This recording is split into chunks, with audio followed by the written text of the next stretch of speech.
और जो जाने रघुपति कृपा, सब छाती चौड़ी करके घूमोगे। मान लीजिए पक्का अभी इसी क्षण आप ऐसे आनंदित हो जाएंगे अगर ये बात मान लेंगे ना, ये बात बन गई। हम तो लाडली जू के भरोसे हैं। लाडली जू के भरोसे का मतलब हमारे पक्ष में प्रियाजू, हमारे पक्ष में प्रियाजू, फिर अब हमारा कौन बिगाड़ सकता है? कौन बिगाड़ सकता है? नहीं, एक किंचन मात्र नागरी दासी जन्म जितायो। लालजू कहते हैं कि हर आज्ञा का इसने उल्लंघन किया है। प्रियाजू जरा से कोई बात नहीं, कोई बात नहीं जाले दो। लाडली जू की भ्रकुटी चढ़ी, अनुल्लेख्यानंता बिल्कुल काट दिया महारानी जो, ये रजिस्टर फूक दिया इसका, ये ले। हाँ, हम लोग ऐसे पास होंगे, ऐसे नहीं पास हो सकते, पक्का समझ लो। ऐसे ऐसे प्रश्न है जिनका समाधान ही नहीं है। और अगर आप शरणागत हैं तो ऐसे ऐसे नंबर हैं जो प्रश्न के उत्तर लिखने पर आते ही नहीं है, वो केवल उन्हीं के द्वारा दिए जाते हैं। ये मेरा है, अब बोलो क्या? खत्म, सब खत्म। वो बोल देते हैं ठसक से, ये मेरा है, बस खत्म। ये मेरा सेवक है, जैसा मेरे सेवकों का होता है वैसा ही करो। नहीं, आपको तो इसने छोड़ दिया, वैश्या को उसने छोड़ दिया, मैंने थोड़ी छोड़ा, चलो करो। किसकी चलेगी इनके आगे? इसीलिए इनके जैसा कोई कृपालु नहीं। अतः उपासक को यह देखना है कि वो प्रभु पर निर्भर है या अन्य किसी पर, यह ध्यान देना चाहिए अंदर से। हाँ, हरि गुरु चरण सेवा अनुसरहु, अर्चन बंदन संतत करहु, दासंतन कर सुख लाओ।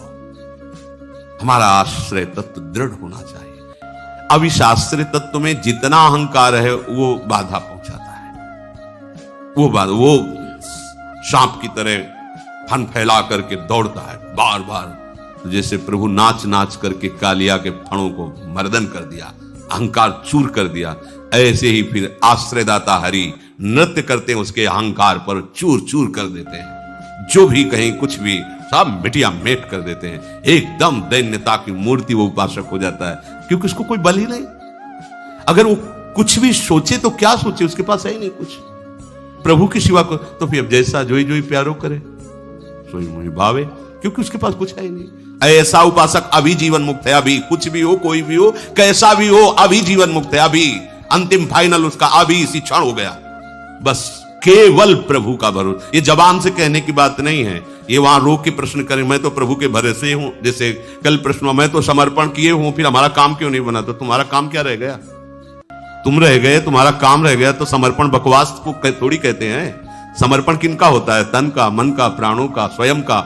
तो जब तन मन प्राण स्वयं समर्पित हो गए तो हमारा काम क्या रह गया? अब तो सब वो जाने उनका काम। हमारा काम क्या है वो हमारे, बस इतनी बात दिमाग में रखना। उनका काम क्या है वो देख लेंगे, ये पूरा सब उन्हीं का काम है, वो सब करवा लेंगे जो कुछ जैसे चाहिए। भक्ति योगी को सर्वश्रेष्ठ बताने से सिद्ध हुआ कि जितने योग हैं उनमें पूर्णता में कुछ न कुछ कमी रहती है। संसार संबंध विच्छेद होने से सभी योगी बंधन से सर्वथा मुक्त हो जाते हैं, सभी निर्विकार हो जाते हैं, सभी सुख और शांति आनंद को प्राप्त करते हैं, ये पक्की बात है।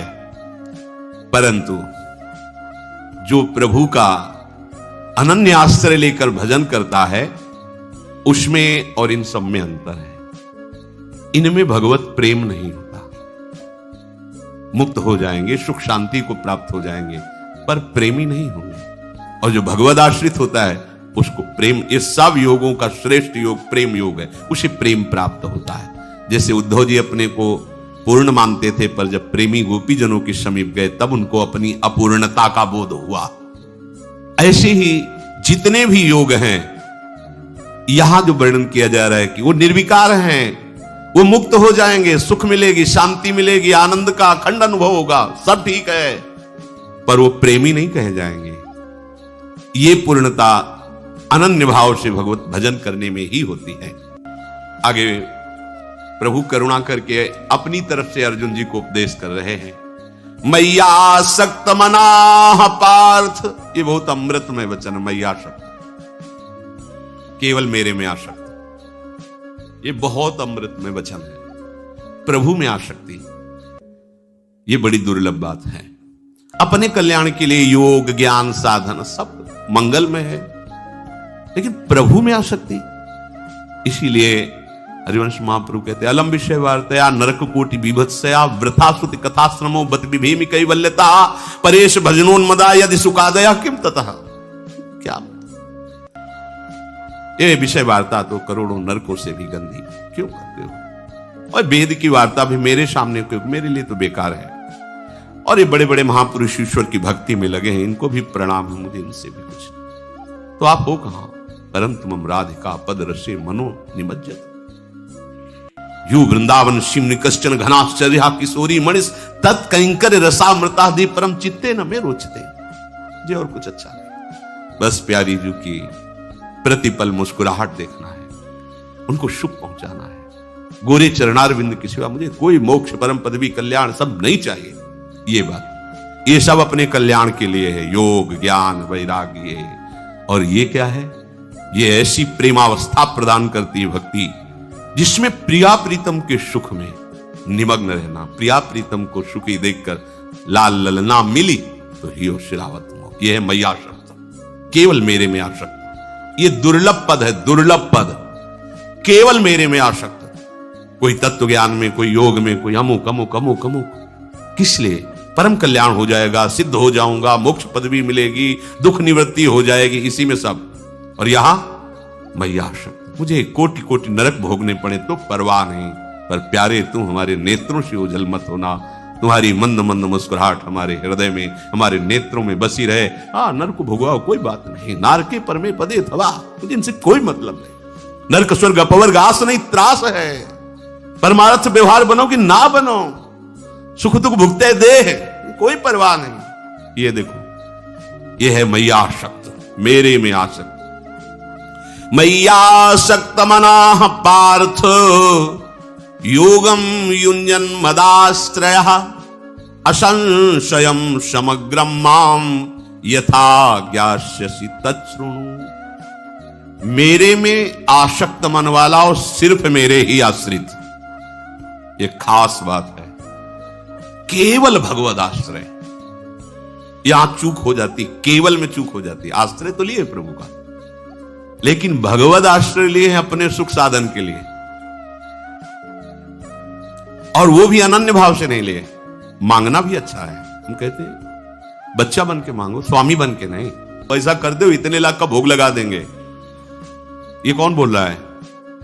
नहीं, बच्चा बन के, जिससे बच्चा मां से कहता क्या कि हम तुम्हें एक साड़ी ला के देंगे, तुम हमारा काजल लगा दो ठीक से, ऐसा कहता है क्या? काजल लगाओ हमारे, हमको स्नान करवाओ, इसके बदले में नहीं करवाओगे तो हम रोते हैं, अभी आपको करवाना पड़ेगा। बदले वो कुछ देने लायक के लिए, मां के सिवा उसका कुछ है नहीं, तो क्या बदले में मां को दे? कभी बच्चे ने कहा कि हमें अमुक वस्तु दो तो हम आपको ऐसा ऐसा नहीं, मेरी मां है, ऐसे ही मेरे प्रभु है।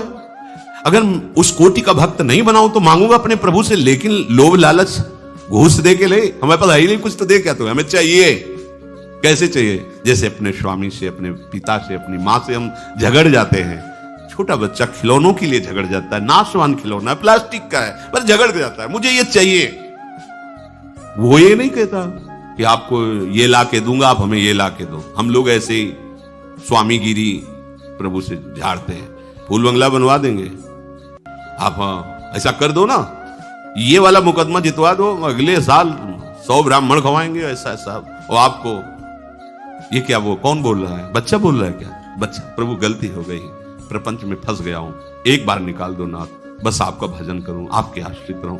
मांग सकते हो, आप उनके बच्चे हो, उनके जन हो, आपको कोई भी बात है अपने प्रभु से कहो, पर स्वामी बन के नहीं, दैन्य भाव से सेवक बन करके।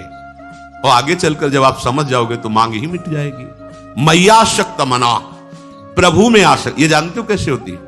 भगवत चर्चा सुनने से होती है, ये किसी और साधन से नहीं होती, अन्य कोई आश्रय नहीं। ये बहुत ऊंची स्थिति है। इसमें संपूर्ण ज्ञान, योग का संपूर्णतः प्रकाश और भक्ति की चरम अवस्था स्वयं प्रकाशित हो जाती है।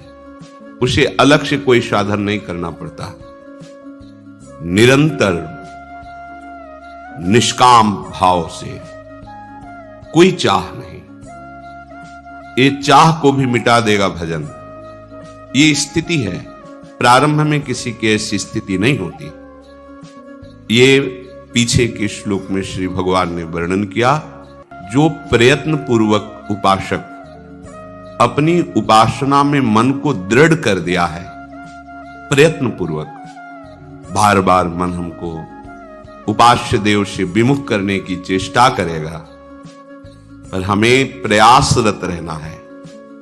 अगर हमें सफलता ना भी मिली तो भी सफलता में मिल जाएगी। बात समझना। श्रद्धा विश्वास पूर्वक प्रभु में तल्लीन हुए मन से जो उपासक भजन करता है, तो प्रभु की तरफ से समस्त साधनाओं का स्वरूप उसके हृदय में प्रकाशित हो जाता है। शब्द ध्यान दीजिए, समस्त साधनाओं का। ज्ञान का स्वरूप तत्वबोध होना, सर्वान वस्तुतया निरीक्ष परम स्वाराध्य बुद्धिर्मम, तत्वबोध हो गया। वैराग्य का स्वरूप लोक परलोक के किसी भोग में राग न रहना, जगते भयो फिरे वैरागी, श्री वृंदावन रस में अनुरागी। भक्ति का चरम स्वरूप गदगद सुर नैना सजल दंपति रस रहे भीन, इह गति वृंदा विपिन में फिरे प्रेम तनलीन। योग की जितनी सिद्धियां हैं उनकी एक सीमा है, लेकिन जो गोरे चरणारविंद की शरणागति लेकर उनकी सेवा में तत्पर है, तो महाप्रभु हरिवंश चंद्र जो कहते हैं, श्री राधा किंकरीणाम लुठति चरणयो अद्भुता सिद्धि कोटि। नाम नहीं बताया, करोड़ों सिद्धियां। इस एक सिद्धि के सामने कोई सिद्धि नहीं है। प्रिया प्रीतम के मन की बात जानकर उनकी सेवा में मगन रहना। मन मन की रुचि जानी नेह विधि अनुसरें। ये सिद्धि बड़े बड़े ईश्वर कोटि के महापुरुषों में भी नहीं है कि हमारे श्यामा श्याम के मन में क्या चल रहा है ये बात जान सके। बड़े से बड़ा योगी प्राकृतिक पांच भौतिक शरीरधारी के मन की बात जान सकता है, लेकिन हमारे प्रिया प्रीतम के मन की बात ये केवल सहचरियों को ही सिद्धि प्राप्त है, किसी और को नहीं। इस सिद्धि की समानता करोड़ों